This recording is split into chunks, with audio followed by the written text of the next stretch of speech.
నమస్తే పీడీఎస్ విద్యార్థి నాయకులు అయితే ఇక ఒక్కసారి అసెంబ్లీ ముట్టడికి వస్తున్నటువంటి పరిస్థితి చూద్దాం ఒకసారి.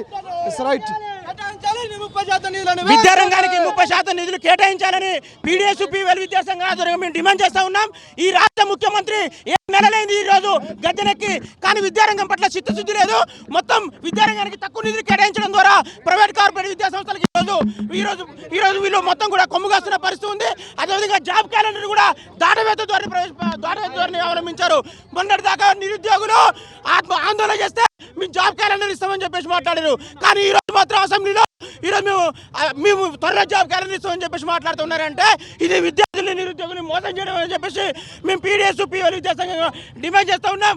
మా సంఘం మీద ఈరోజు అనేకమైన పోలీసు నిర్బంధాన్ని ప్రయోగించారు, అక్రమ అరెస్ట్ చేస్తూ ఉన్నారు.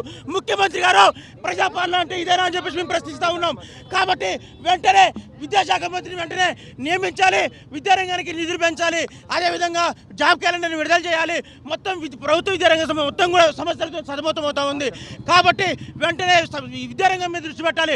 ముఖ్యమంత్రి గారికి పక్కన పార్టీ మీద కొన్ని మీద శ్రద్ధ విద్యారంగం మీద లేదు, నిరుద్యోగుల మీద లేదు. కాబట్టి మేము ఒకటే డిమాండ్ చేస్తూ ఉన్నాం, విద్యార్థులు నిరుద్యోగ సమస్యలు పరిష్కరించకపోతే మొత్తం మళ్ళీ నిన్ను గద్దె దింపేదాకా విద్యార్థులు నిరుద్యోగులు పోరాటం చేస్తారని చెప్పేసి ఈ సందర్భంగా మేము డిమాండ్ చేస్తా ఉన్నాం. తెలంగాణ రాష్ట్ర వ్యాప్తంగా ఇప్పటికే విద్యారంగానికి సంబంధించినటువంటి స్కాలర్షిప్ ఫీజు రియంబర్స్మెంట్ 8,000 కోట్ల రూపాయలు విడుదల చేసినటువంటి అవసరం ఉంది. ఇలా హాస్టల్ సమస్యలు అట్లనే ఉన్నాయి, గురుకుల సమస్యలు అట్లనే ఉన్నాయి, ఇలా మోడల్ స్కూల్ సమస్యలు అట్లనే ఉన్నాయి. రాష్ట్ర వ్యాప్తంగా 2 లక్షల ఉద్యోగాలు ఖాళీగా ఉన్నాయి. ఆ ఉద్యోగాన్ని భర్తీ చేయాల్సినటువంటి అవసరం ఈ రాష్ట్ర ప్రభుత్వం అయింది. ఏదైతే రాష్ట్ర బడ్జెట్ లో మొన్న జరిగినటువంటి అసెంబ్లీ సమావేశ బడ్జెట్ లో విద్యారంగాన్ని 30% నిధులు కేటాయించాలి, కానీ 7.31% కేటాయించడం అంటే పేద బడుగు బలైన విద్యార్థులని ఇలా చదువు దూరం చేస్తున్నటువంటి కుట్ర పడుతూ ఉంది. దీని తక్షణమే అసెంబ్లీ బడ్జెట్ సమావేశాలలో విద్యారంగానికి 30% నిధులు కేటాయించాలి, అదేవిధంగా జాబ్ క్యాలెండర్ ప్రకటించాలని చెప్పి మేము పీడీఎస్ గా పెద్ద ఎత్తున ఆందోళన చేస్తున్నప్పటికీ ప్రభుత్వం స్పందించట్లేదు. అందుకని ఈరోజు అసెంబ్లీ ముట్టడి కార్యక్రమం నిర్వహిస్తాను. లేని ఏడులో భవిష్యత్తులో పెద్ద ఎత్తున ఆందోళన కార్యక్రమాలు చేపడతామని చెప్పి విడుదల చేయాలి. రాష్ట్ర వ్యాప్తంగా మెస్పాకాలి తక్షణమే విడుదల చేయాలి.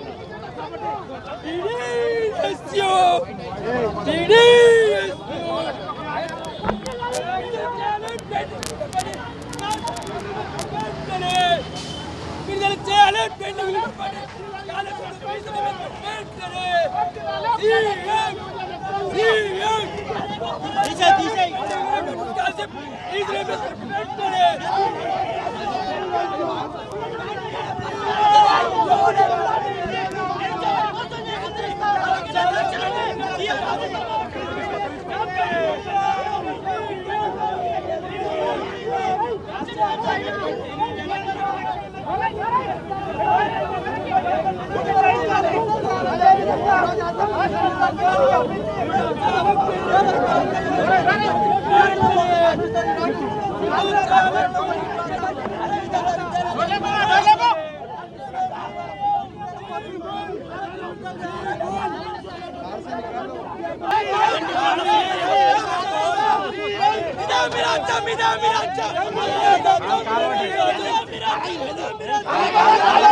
విద్యారంగానికి నిధులు పెంచాలి, నిరుద్యోగులు విద్యార్థుల సమస్యలు పరిష్కరించాలి, ఫీజు రియంబర్స్మెంట్ స్కాలర్షిప్ విడుదల చేయాలి, అరెస్ట్ చేసిన పీడీఎస్ ఎక్కడ వెంటనే విడుదల చేయాలని చెప్పి డిమాండ్ చేస్తాం.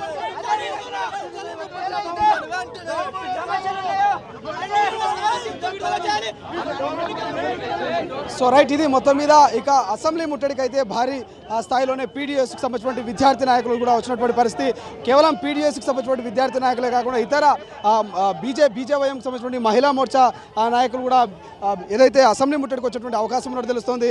ఎందుకంటే గత నెల 2 నెలల నుంచి కూడా వరుసగా అమ్మాయిలపై అఘాయిత్యాలు జరుగుతూ ఉన్నాయి, చిన్నారులపై అఘాయిత్యాలు జరుగుతూ ఉన్నాయి. కాబట్టి ఈ నేపథ్యంలోనే బీజేవైఎంకి సంబంధించి మహిళా మోర్చా నాయకురాలు కూడా అసెంబ్లీ ముట్టడికి వచ్చేటువంటి అవకాశం ఉన్నట్టు తెలుస్తుంది. ఉంది. మరోవైపు పీడీఎస్కి సంబంధించినటువంటి విద్యార్థి నాయకులు అయితే ఒక్కసారిగా మెరుపు దాడి చేసిరు అసెంబ్లీ ముట్టడికి సంబంధించి.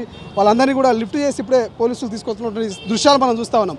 సో గత ప్రభుత్వం ఎలాగో కూడా విద్యను పట్టించుకోలేదు. ఈ ప్రభుత్వం కనీసం విద్యకు 30% బడ్జెట్ను కేటాయించాలి, విద్యార్థులకు సంబంధించినటువంటి డిమాండ్ను నెరవేర్చాలి. ఏదైతే పెండింగ్లో ఉన్నటువంటి ఫీజు రేమెంట్స్ కావచ్చు, స్కాలర్షిప్లు వెంటనే ఇవ్వాలన్నటువంటి ప్రధాన డిమాండ్గా కనిపిస్తోంది. ఈ బడ్జెట్ సమావేశాల్లోనే ఇక విద్యకు పూర్తి స్థాయిలో బడ్జెట్ను ప్రవేశపెట్టాలన్నటువంటి డిమాండ్ ప్రధానంగా పీడీఎస్ విద్యార్థి నాయకుల డిమాండ్గా మనకు కనిపిస్తూ ఉంది. ఇక ఒక్కసారిగా వాళ్ళు మెరుపు దాడి చేయడం, అసెంబ్లీ ముట్టడికి ప్రయత్నించడం, పోలీసులు వెంటనే అలర్ట్ అయ్యి వాళ్ళందరినీ కూడా లిఫ్ట్ చేసినటువంటి సిచ్యువేషన్ మనకు కనిపిస్తుంది.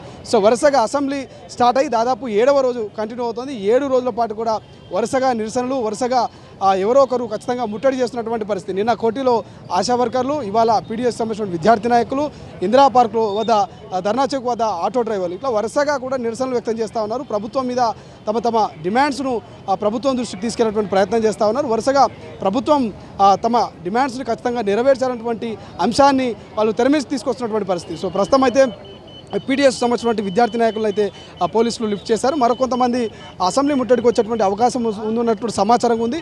సో మరి మహిళా మోర్చాకు సంబంధించినటువంటి బీజేపీకి సంబంధించిన మహిళా మోర్చా అధికారులు, మహిళా మోర్చా సంబంధించినటువంటి మహిళలు కూడా అధికారులు, కాంగ్రెస్ బీజేపీకి సంబంధించినటువంటి మహిళలు కూడా వచ్చేటువంటి అవకాశం ఉన్నటువంటి సమాచారం అవుతుంది. సో చూద్దాం, తాజా సమాచారం అయితే మీకు అందిస్తూనే ఉంటాం అసెంబ్లీ నుంచి. అసలైన తొలి వెలుగు. ఫాలో వాట్సాప్ @తొలి వెలుగు అఫీషియల్.